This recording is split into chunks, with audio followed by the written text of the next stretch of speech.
La paz es una actitud, una búsqueda, un camino. La paz es movimiento. Triguerio dice que paz es saber cuál es tu lugar en la vida y ocuparlo en armonía.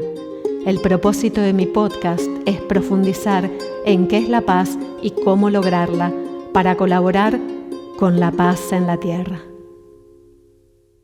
Bueno, bienvenida. Gracias por la invitación. Un placer que estés acá en La Paz en Movimiento. Emma Berardo, voy a presentarte, como te decía, de una manera más informal. Para mí, Emma es la filósofa de la mediación. Bueno, una exageración. Una curiosa constante, siempre leyendo, investigando y demás. Por supuesto, mediadora con tremenda experiencia y muchos cursos y capacitaciones y formación de mediadores desde hace muchísimos años. Sí. Así que bueno, después contaré más detalles, pero hoy para mí es un placer que estés. La verdad que me encanta tu capacidad de reflexión que tenés y esa búsqueda de abrir en tu investigación de tantos distintos autores y demás que siempre nos compartís. Así que es un placer. Bueno, muchas gracias por la invitación, María. También es un placer para mí que me convoque otra disciplina, porque en general nos convocan abogados y los abogados no alcanzan, no que no sean suficientes, sino que no alcanzan para entender la naturaleza del conflicto y de qué pasa con la gente cuando atraviesa una relación ríspida con el otro. Entonces es importante tener siempre contactos con otras disciplinas porque son puntos de vista diferentes que suman. Sí, sí. Es decir, es como si uno estuviera en el derecho como en un cuadrilátero de box. Tiene que salir de las cuerdas para poder realmente entender la problemática humana, ¿no? Sí. Que lleva muchos años, más de 5 millones de años, que los humanos o los monos humanos pueblan la tierra y que han traído tanta belicosidad al resto de las especies que generan el compartir con los humanos la vida o la convivencia. Y esto lo ha hecho realmente con mucha beligerancia, desgraciadamente, y lo sigue haciendo. Es decir, lo sigue haciendo. Sí. No es que ha perdido sus prácticas, al contrario, con el uso de la tecnología se ha hecho mucho más sofisticado y esto ha hecho que los humanos cada día nos destruyamos más. Justo Emma pensaba en que cuando compartimos la previa, ¿no?, de este encuentro, yo sabía que con Emma puedo hablar de un abanico de temas y era elegir cuál, ¿no? ¿Qué tema nos podía convocar? Pero antes que eso, te quiero preguntar, Emma, ¿qué es para vos la paz? Es una pregunta realmente importante, pero creo que es la búsqueda diaria de un equilibrio entre la satisfacción de necesidades para el cuerpo, para el espíritu, para el pensamiento y una constante necesidad de equilibrio. Cuando ese equilibrio no está, el cuerpo desarma, la convivencia se desarma, y esto es que no se puede hablar de una definición de paz, sino que es una búsqueda constante. Los orientales hablan del yin y del yang. Yo, como soy occidental, recién te diste cuenta que yo estas cosas de las prácticas orientales, algunas las tomo y otras no, pero realmente creo que ese equilibrio es la búsqueda de la paz. Sí, claro. Por eso no podemos dar una definición de paz, porque si no sería cerrarla, sería limitarla. Sí. Y también ese concepto puede ser que sea diferente a lo largo de los años. Sin duda. Pero a pesar de que hay gente que destruye al otro, hay otro grupo de gente como vos, que se dedica a construir puentes de paz. Entonces, así como están los que conviven con la destrucción, con el odio, con la guerra, con la agresión, y que ni son conscientes de esta naturalización en la que están, también hay otro grupo que se dedica a esto. Y no es una cuestión religiosa, es una cuestión de supervivencia. Esto también tiene que quedar sentado, porque para el que es religioso no lo acepta bien, pero para el que no lo es, dice, bueno, entonces son unos santurrones. Acá no hablamos de eso. Hablamos de gente que busca un equilibrio, sí. que las necesidades básicas sean satisfechas para todos, que pueda ser respetado en sus credos y en sus relaciones, que no sea cercenada su libertad, es decir, que pueda transitar por la vida sin pedirle autorización a nadie y que sea respetado lo que piensa, lo que siente. Y esto es realmente el gran desafío. Enorme. ¿No? Que nos lo prometieron siempre, porque yo recuerdo que soy miembro de las mujeres que sobrevivieron a la Primera Guerra Mundial, una entidad que creó acá Mabel Bianco, la que fue mujer del ministro de Salud, donde se hablaba sobre la paz también. Ajá. Y eran todas mujeres profesionales, que se creó la entidad en 1919, y bueno, todos pensaban que con esto la gente iba a trabajar, las familias iban a construir. Y hay una carta muy interesante entre Freud y Einstein, sí. que se llama ¿Por qué la guerra? Ajá. Donde Einstein lo conoce a Freud 5 años antes de él emigrar a Inglaterra. Y ahí empiezan a cartearse por qué la naturaleza humana, le dice Einstein. ¿Por qué la naturaleza humana, usted que sabe sobre la psicología, se dedica a ser agresivo? Entonces Freud dice, lo que pasa es que nosotros nos construimos en una situación entre el eros y el thanatos. El eros, lo erótico que a nosotros nos da vida, pero también trabajamos para la muerte.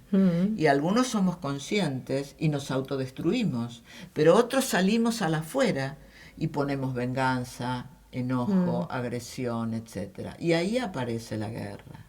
¿Sabes que veía que es interesante que traer esto de la guerra? Porque en el diccionario muchas definen la paz como la no guerra. No es así.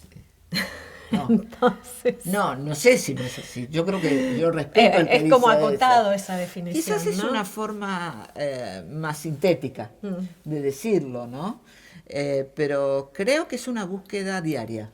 Sí. Una búsqueda diaria donde el sujeto se tiene que realmente preparar diariamente a buscar el equilibrio, respetar al otro, sí. sobre todo tiene que haber un respeto muy, muy importante, no agredirlo, no cercenarlo. Estos son los que tienen los países nórdicos, ¿no? Yo estuve en Finlandia y Finlandia tiene este tipo de postura. Pero no está todo satisfecho, porque la realidad es que el humano con esto de que, como decía Freud, del eros al thanatos, claro. Hay cosas que no quedan satisfechas, quedan por el afuera, sea por razones climáticas, los países fríos viven muy encerrados, leen muchísimo, eso es buenísimo. Y yo que soy una persona ya de la tercera edad, cuando me paraba en un shopping, sea en Dinamarca o en Suecia, y había jóvenes, es decir, vienen y te hablan y te dicen y te acompañan, etcétera, etcétera. Acá realmente no, acá te descartan, es decir, te maltratan realmente por la ignorancia que tienen. Son países que han transitado mucha cultura, mucha violencia y que hoy están en otra postura. Sin embargo, fíjate vos, hubo un diplomático noruego y un ministro del Interior que se dedicaron a trabajar el problema entre Israel y Palestina. Y trabajaron muchísimo para acercar, y en el año 1983, arman el Pacto de Oslo, donde realmente se iban a respetar israelíes y palestinos. ¿Y qué pasó? Y no sé qué pasó, porque cada vez que uno tiene un tránsito de conflicto tiene que haber un observatorio de observación de cómo se está cumpliendo esto que nos hemos comprometido. Por eso decimos que es una búsqueda constante de equilibrio, no podemos dejarlo abandonado. No, porque hemos firmado un pacto, ya esto se termina. No, hay que cumplirlo. Ahí es donde sucede la gracia. Porque realmente los valores, las actitudes, las acciones, se mantienen todo el tiempo. Fíjate, cuando termina la Primera Guerra Mundial, que los europeos todavía le siguen diciendo la Gran Guerra, en la familia de mi esposo, que emigraron de Francia por la Gran Guerra, donde habían matado a los hijos varones, ellos estaban convencidos de que la Gran Guerra iba a terminar con todo. Pero claro, a Alemania le sacaron una cantidad de territorios, sí que vos tenés parte de Alemania que habla francés y algunos que tienen prácticas alemanas en Francia. Sí, sí. Vos la cultura no la cambiás. Es decir, vos tenés que trabajar culturalmente para sumar, para mirar otra mirada que permita realmente el respeto entre los seres humanos.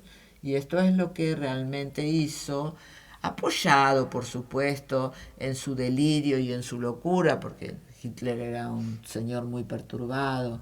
Digo esto con mucho respeto porque todavía hay grupos neonazis que lo ponderan como una persona. Increíble eso, ¿no? Que no hizo absolutamente nada. Pero yo tengo gente que son amigos, que son hijos de la Shoah, que es la gente del Holocausto, y de eso no hablan, fíjate vos, no hablan, se encuentran nada más en momentos muy típicos de encuentros entre ellos, pero a la gente no le cuentan lo que su familia vivió. Está como una cosa de recelo de poder contar la situación. Por eso digo, cuando vos me preguntás qué es la paz para vos, esa es la paz para mí. Sí. El buscar el equilibrio constante de respeto hacia el otro, el del tratar de que ese otro y yo tengamos necesidades básicas satisfechas, tanto en lo personal como en lo físico, que podamos ser respetados en donde vivimos, que podamos hablar con libertad, que podamos, si no nos gusta esta persona porque tiene otras ideas, bueno, decirle, mirá, yo no participo de esto, y por eso quizás nos encontramos y nos desencontramos, porque no podemos hablar el mismo idioma, pero en algún momento se va a filtrar, en algún momento el otro va a decir cosas que a vos te ofendan, y a vos similarmente. Entonces hay que tener así como mucha conciencia de esto, de poder respetarlo, no decirle, no, esto no es así o qué sé yo. Esto no, de ninguna manera. Es decir, hay que respetar a la gente lo que piensa y sumar.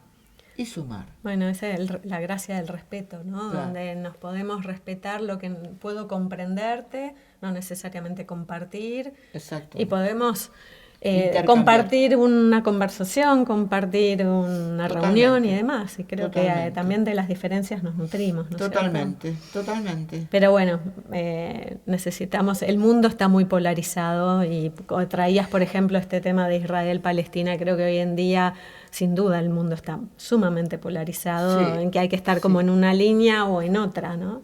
Bueno, siempre es dual. El tercer lado aparece cuando uno le empieza a reconocer el peso a otros que realmente ponen de manifiesto toda esta situación. Pero en los conflictos siempre aparecen polarizaciones, o es blanco o es negro, y no es así. Un conflicto tiene múltiples facetas. Exacto. Y las cuestiones del diálogo es un diálogo, yo diría, polifónico, donde uno tiene que tener las voces de todos. Me gusta esa palabra. ¿Polifónico? Sí. Sí, es una palabra que usan los finlandeses. El diálogo tiene que ser polifónico, donde todas las voces tienen que estar representadas en ese encuentro. Es lo que hacemos en mediación, ¿no? Claro, pero todavía con la limitación de lo jurídico no permiten que otras voces se escuchen en la mesa. Por ejemplo, yo tengo, después de Finlandia, tengo la costumbre de llamar a los padres de cada uno. Yo trabajo familia. Y muchas veces tengo la resistencia de los abogados para citar a determinada persona. Y la verdad es que si supieran el aporte importante que hacen los padres, los hermanos, hacia no diríamos la solución, sino la transformación de la situación conflictiva álgida para evitar una judicialización excesiva. Es decir, esto es lo que la gente todavía no se ha dado cuenta. Los juicios excesivos en la familia dejan huellas imborrables en Tremendas. los hijos. Es decir, la observación que hacen los hijos de la pelea de sus padres es un espacio que no pueden transitar, no lo pueden comer, no lo pueden digerir, porque tanto para uno como para el otro, la único reaseguro que tienen en la vida son sus padres. No hay otro reaseguro. Entonces, no es uno mejor que el otro, para nada. Cada uno aporta lo que está preparado para aportar. Y yo siempre digo, no, porque es mala madre o es mal padre. ¿Y de dónde le decimos mala madre y mala padre? No sabemos. Porque ¿quién tiene una imagen de lo que es un papá o que es una mamá? De los que recibió. Sí, claro. Y si recibió un papá amoroso y cariñoso, dirá una cosa. Y si recibió un padre que no se ocupaba, etcétera, etcétera, va a decir otra. Igual las cosas han cambiado tanto que hoy los expertos en niños, entre las múltiples cosas que miran en la relación parental, miran acerca de cómo los niños juegan, ¿no? ¿Cómo es el juego de los niños? En mi época, voy a cumplir este año 73 años, yo no lo niego la edad porque digo, es llegar. También habla de tu experiencia. Y llegar. En mi época se nos compraban juegos, muchos, porque yo tenía una familia que se ocupaba de traerme muchos juegos, pero jamás mi mamá se sentó a jugar, ni mi papá tampoco. Es decir, te daban el juguete y vos jugás. Hoy, si el padre o la madre no arman juegos, se califica que ese padre o esa madre no tiene condiciones para, diríamos, para paternar o maternal, etc. Entonces, han cambiado mucho las cosas de mirar cuál es la relación que tiene este papá con este chico. Por eso digo, los cambios, los tiempos han hecho que esto se interpretara de forma distinta. Sí. Sí. Pero bueno, estos son los conflictos que tenemos, ¿no? Sí, va cambiando mucho, ¿no? A lo largo de los años y sin duda los cambios tecnológicos y demás. Totalmente. Y el impacto que tiene Totalmente. eso en las familias. Totalmente. Y en la inmediatez de la información, ¿no? De esto de las guerras también pensaba en cuánto impacta también hoy, que las guerras son tan distintas hoy de lo que eran hace, como vos decías, la Primera Guerra Mundial. Claro, en Ucrania hoy recibe bombas o armas que destruyen a la persona humana en el momento. Esto es una cosa de una salvajada impresionante. Bueno, apretando un botón detonan una ciudad. Total. En cambio, antes era cuerpo a cuerpo. Hay un trabajo de por qué los humanos hemos perdido la cooperación, ¿no?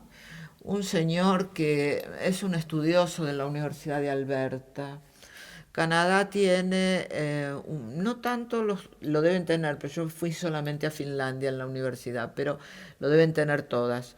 Se dedican exclusivamente, los docentes son docentes. Claro, y se dedican a la docencia.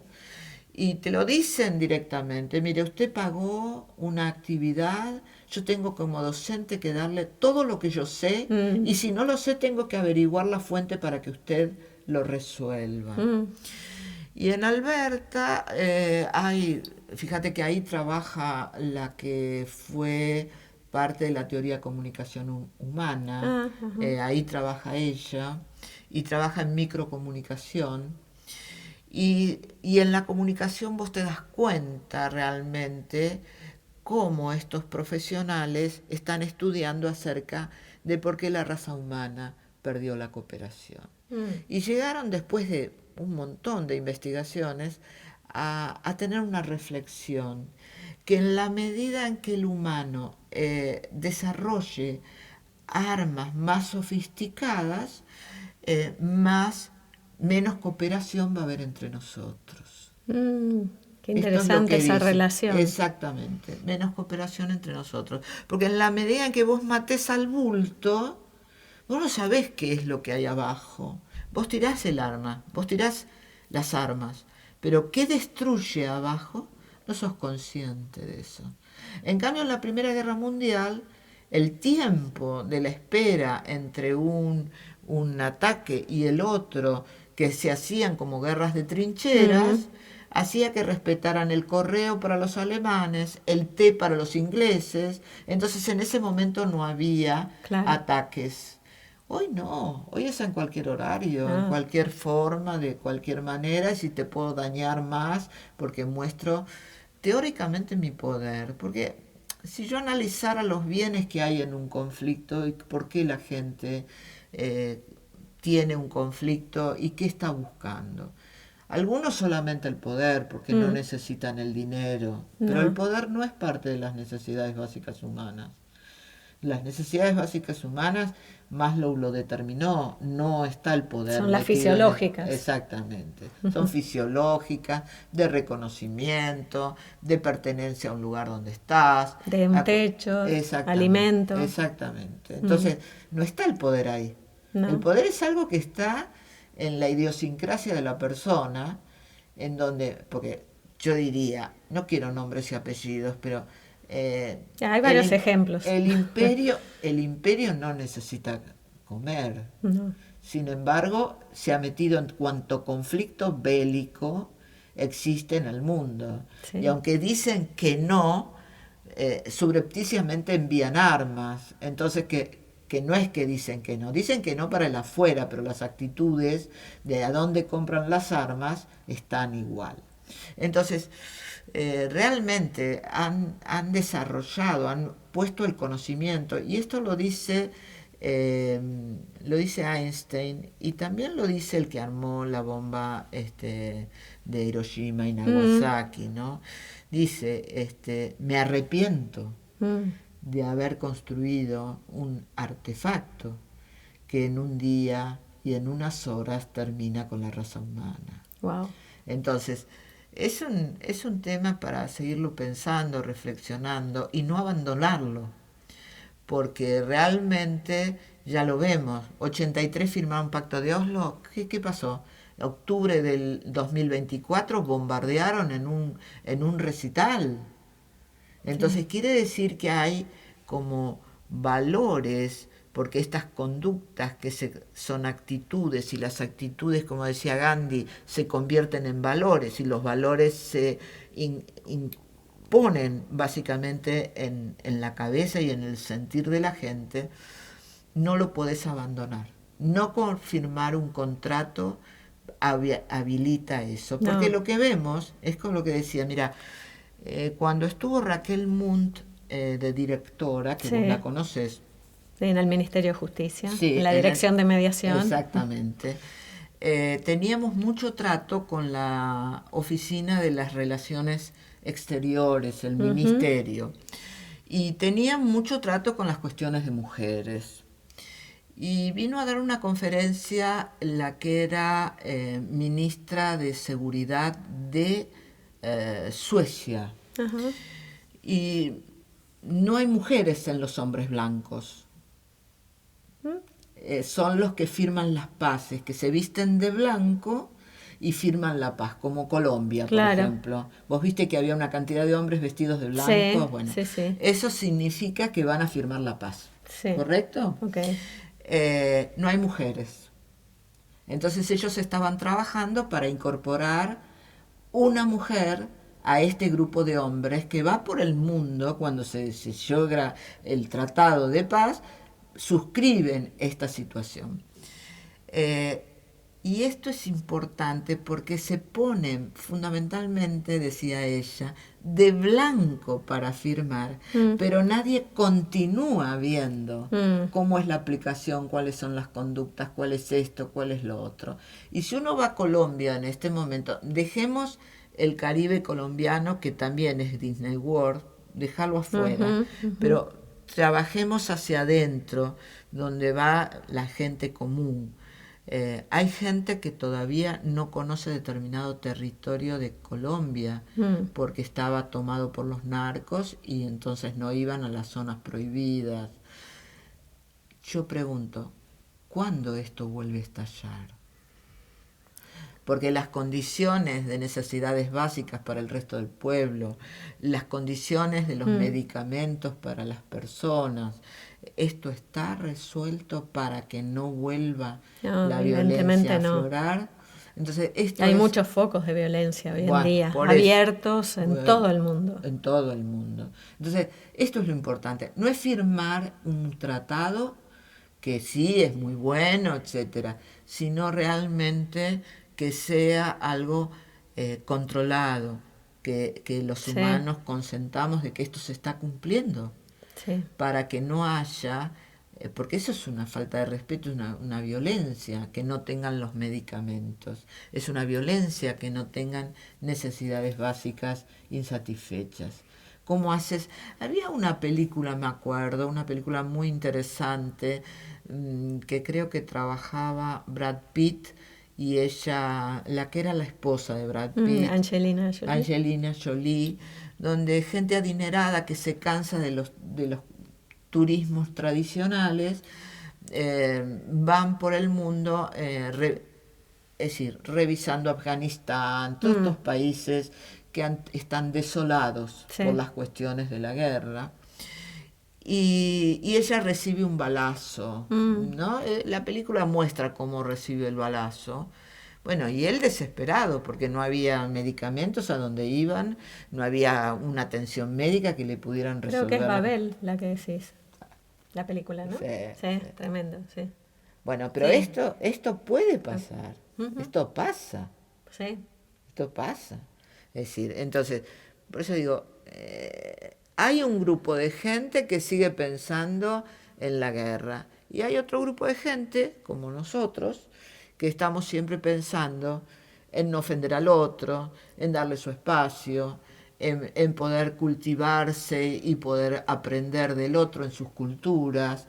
Es decir, ¿para qué hace lo que hace? No por qué, porque el por qué todos tenemos para justificar, pero ¿para qué hace todo esto? Sí. Entonces, realmente esto para nosotros es muy importante. Sería como observar los pequeños actos y el impacto que tiene en cuanto a cuánto de eso puede propiciar una guerra o no. Y cuando hablamos de guerra ya no es solo la guerra declarada de un país a otro, sino también esas pequeñas guerras que suceden en las pequeñas situaciones, fíjate, sociedades, familias, en Israel comunidades. Y palestinos. Es cierto que es un país que ha ido creciendo mucho, ha tomado la mano de obra de los palestinos y hay que ver de qué manera, no lo sé porque yo nunca he visitado esos lugares, pero en cuanto a salud y en cuanto a comida, han ido garantizando todo este tipo, pero se ve que no es suficiente, no alcanza. No se sabe, pero destruir Beersheba, el hospital de Beersheba, es un hospital dedicado al tratamiento de casos raros, de trabajar problemas mentales de niños, digo porque ha estado colegas mías recibiendo formación allá, en donde los profesionales trabajan en la aceptación de chicos distintos. Y lo hacen básicamente desde los rituales tradicionales, como puede ser el Pesaj o la Pascua, donde se le enseña a los niños para qué se hace determinado ritual. Claro. ¿No?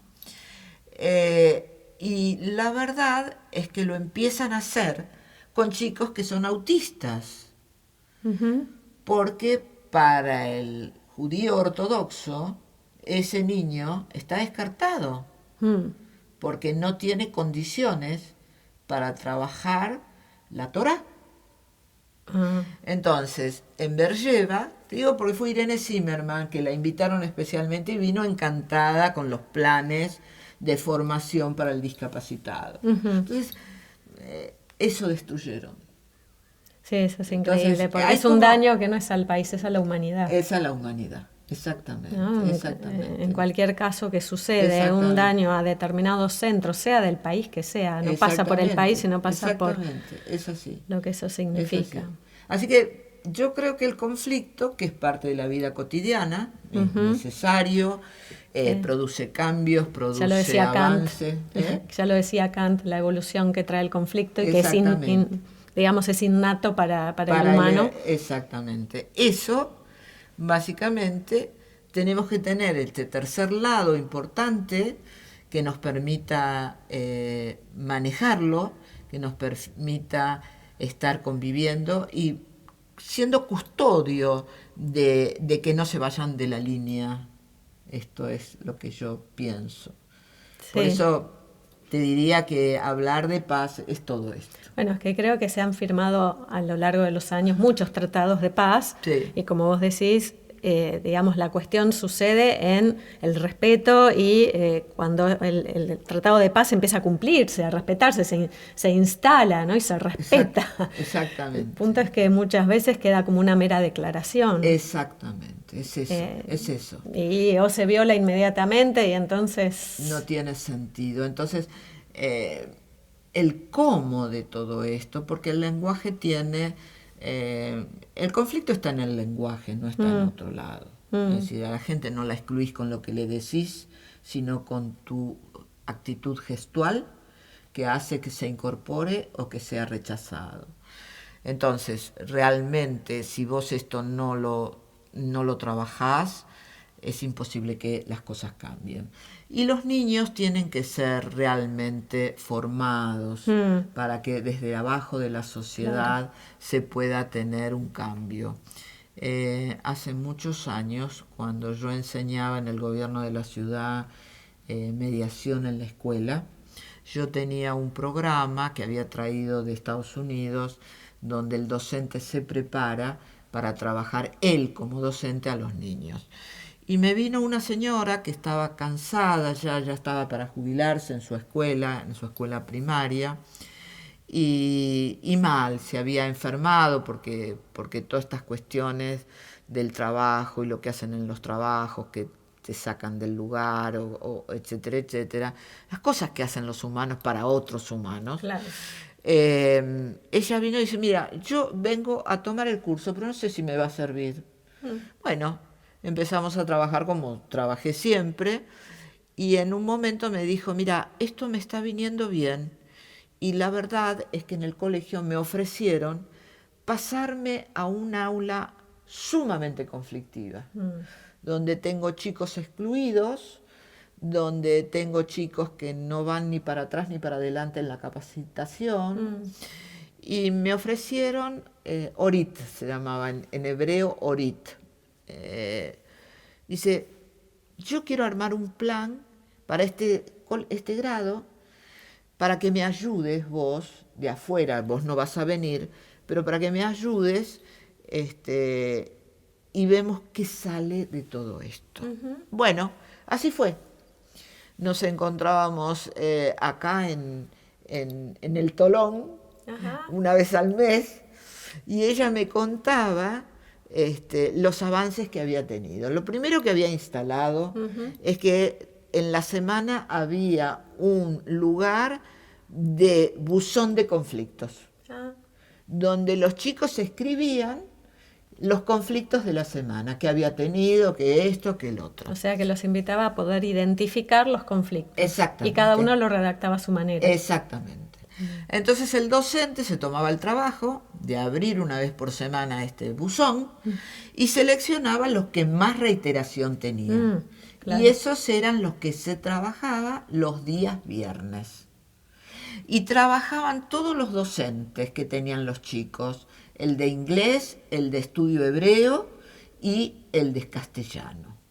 Y todos trabajaban el día viernes, donde los chicos estaban sentados en ronda y hablaban sobre lo que había pasado. Qué bueno. Los niños empezaron a hacer un cambio. Y había una de las chicas que era excluida, pero excluida, tan importante era la exclusión, que la chica lo único que hacía era comer, no bañarse y no estudiar. Entonces, todo cada como vez una manifestación de rebeldía. exactamente, cada vez excluía, quedaba más excluido. Esa criatura quedaba más excluida. Cada vez estaba más sola. Bueno. Entonces ella empezó a trabajar esto. Bueno. En noviembre, cuando el curso terminó, esa nena estaba incluida. Había unas cartas de los padres diciendo que este era el último año que se quedaba esta nena, que lo habían llevado a este colegio porque habían estado sus madres, ellas y sus abuelas en ese colegio, pero que la nena estaba sufriendo muchísimo, ¿no? Bueno, la nena quedó integrada y en ese momento, estando como defensor del pueblo, ¿cómo se llama? El amigo es el amigo de todos, pero que estaba como, ¿qué es el marido de la Querejazo? Alejandro Nató. Alejandro Nató era el ombudsman. El ombudsman. Sí. Y entonces armó una propuesta en la ciudad de Buenos Aires de todos los colegios que habían colocado resolución de conflictos. Y les mandaron un micro y ellos fueron y estaban felices. Y yo fui, me acuerdo que me invitaron el último día de clase, porque hicieron esta entrevista como vos me estás haciendo con Jerusalén, para mostrar lo que hacían los chicos acá. Y la verdad que había un montón de colegios, pero claro, esto demanda un trabajo importante del docente, claro. Extra. Pero esto fue sumamente beneficioso para los chicos y para Orit, que ya se quería jubilar con destrucción, tenía ardores de estómago, problemas con sus intestinos, etc. Se terminó todo. Y cuando llegó enero, la llamó un rabino de un colegio y le dijo: Orit, yo quiero que usted sea la directora de nuestro colegio. Mirá. Es decir, que ella me llama y me dice, le digo, pero Orit, vas a usar peluca y pollera. No, dice, no me piden nada de eso, Emma, dice, no me piden nada, quédate tranquila. No, le digo, a mí no me molesta, yo te hago el comentario nada más. Pero digo, ¿cómo trabajar desde la resolución de los conflictos en las aulas puede cambiar a tal punto que yo veo que cuando un chico tiene incorporado esto, digo, te conté el caso y no quiero ser autorreferencial, pero cómo mi nieto resuelve con 10 años. Bueno, es decir, qué bueno eso. Es decir, que pueda decir, mira, a mí me molesta que el otro me trate mal, me daña. Y mientras vos no te des cuenta de esto, siempre vas a tener problemas con nosotros.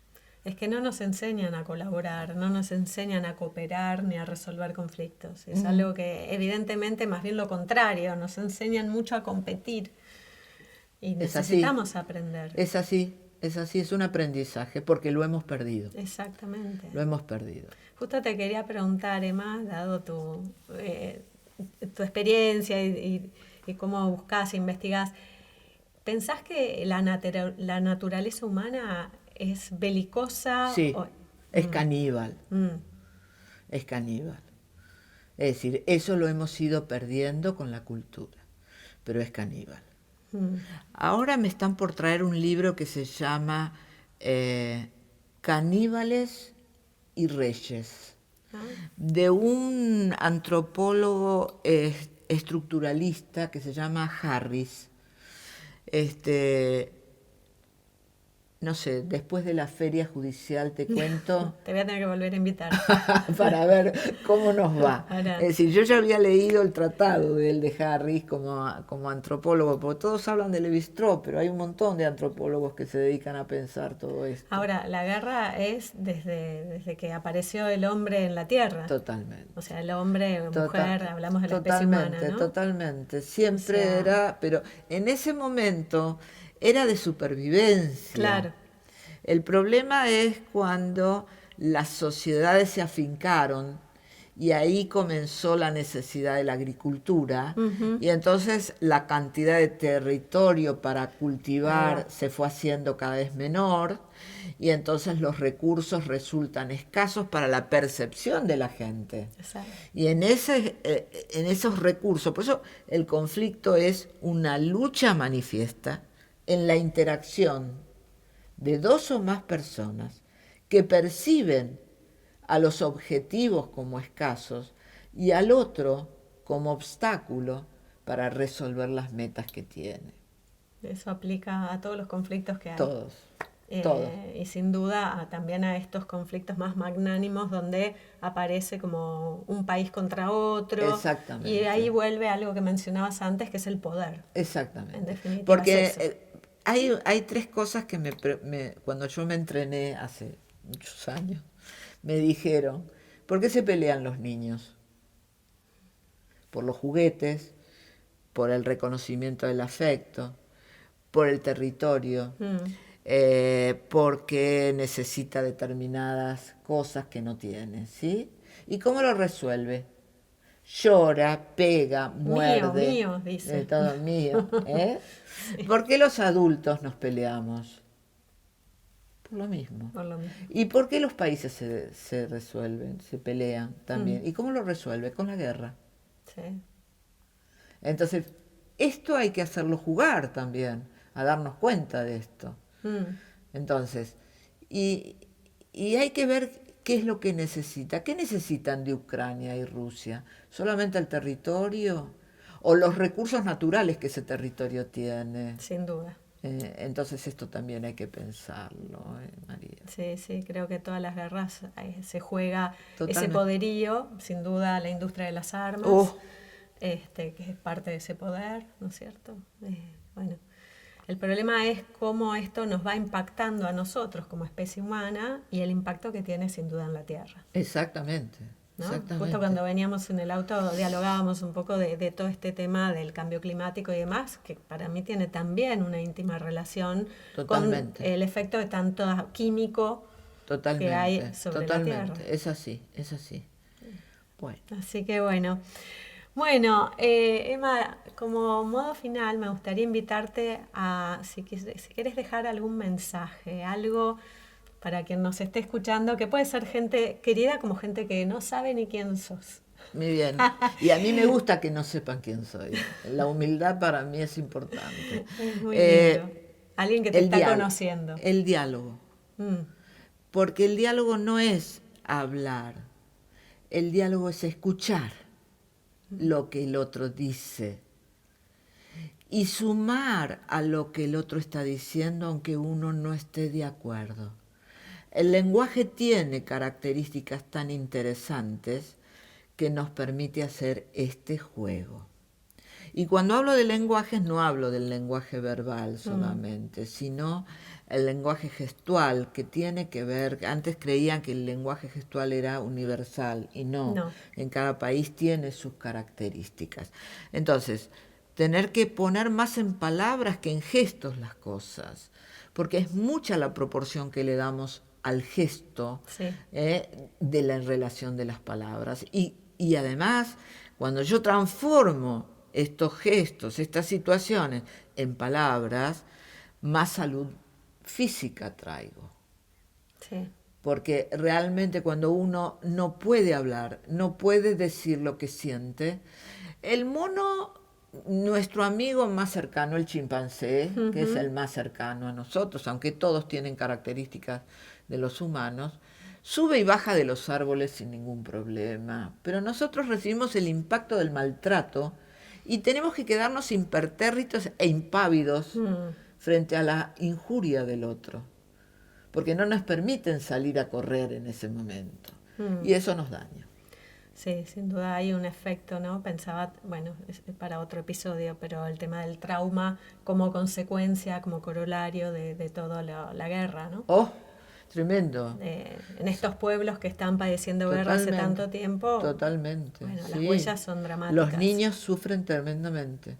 Bueno, hay un trabajo, espero recordar el nombre, de un señor en Francia que se dedicaba con el autismo de la guerra. Iba rescatando niños en los agujeros de los escombros que quedaban. Niños autistas que quedaban como consecuencia de la guerra. Entonces sí, es tremendo el daño que se hace, y de hecho el trabajo que se hace en los Estados Unidos con el potencial humano así empieza Bason, cuando en el hospital de veteranos de la guerra de Corea le dicen al soldado, viene tu mamá, viene tu mamá, viene tu mamá, y la madre viene caminando, y en vez de, hola hijo querido, mostrar el afecto, pasa de largo. Esa noche hay que medicar. Wow. Entonces, esto es muy importante, sí, porque muy fuerte. clausurás, ahora le dan chaleco químico, ahora le dan cocaína, morfina, heroína y todo esto. Y entonces tienen zombies sociales. Que son mecanismos para disociar. Exactamente, zombies sociales. Sí, tremendo. Bueno, me gustó esto como mensaje que decías del diálogo, ¿no? Cultivar el diálogo sería, Totalmente. ¿no? La importancia Es de un cultivarlo. jardín que hay que regarlo diariamente, no cada 2 o 3 días. Si a uno le gusta una planta y la cuida. Yo cuando me retiré del ministerio, en la última actividad que hice de una capacitación en el ministerio, hubo una mediadora, Griselda Caferata, que me regaló una planta. Una planta muy pequeñita, pero que tenía un penacho amarillo. Y a mí me encantaba, me encantó. Y ahora le están naciendo hojitas, pero yo la cuido todo el tiempo. Le hablo, le digo de Griselda, que me dejó la... Y parece que la planta me escuchara.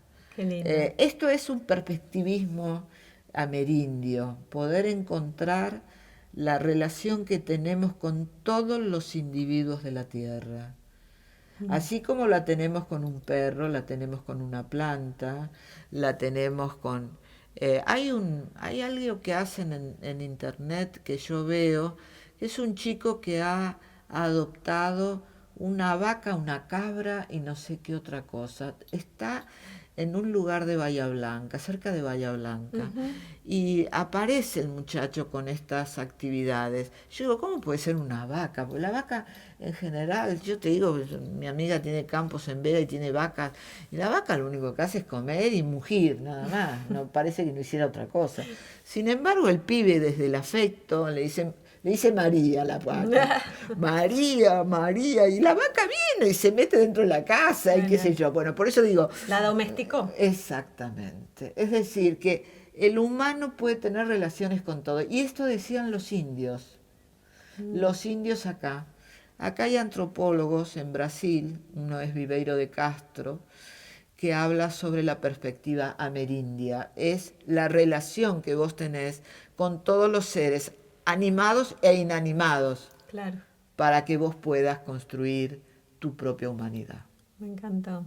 Bueno, nos quedamos así con ese mensaje hermoso para cultivar el diálogo y el vínculo con todos los seres que habitan la Tierra. Así que primero, gracias, Emma. Gracias por invitarme. Un placer, y seguramente seguiremos compartiendo y Muchas hay más para compartir. Totalmente. Y dialogar, valga la palabra diálogo. Y yo a modo de cierre tomo mi piedra de selenita y digo paz, peace, shanti, salom, paz para ti, paz para mí, paz para ella, paz para él, paz para nosotros, paz para ellos, paz para todos, paz para el mundo y mirando la vela, paz en la tierra. Gracias. Amén.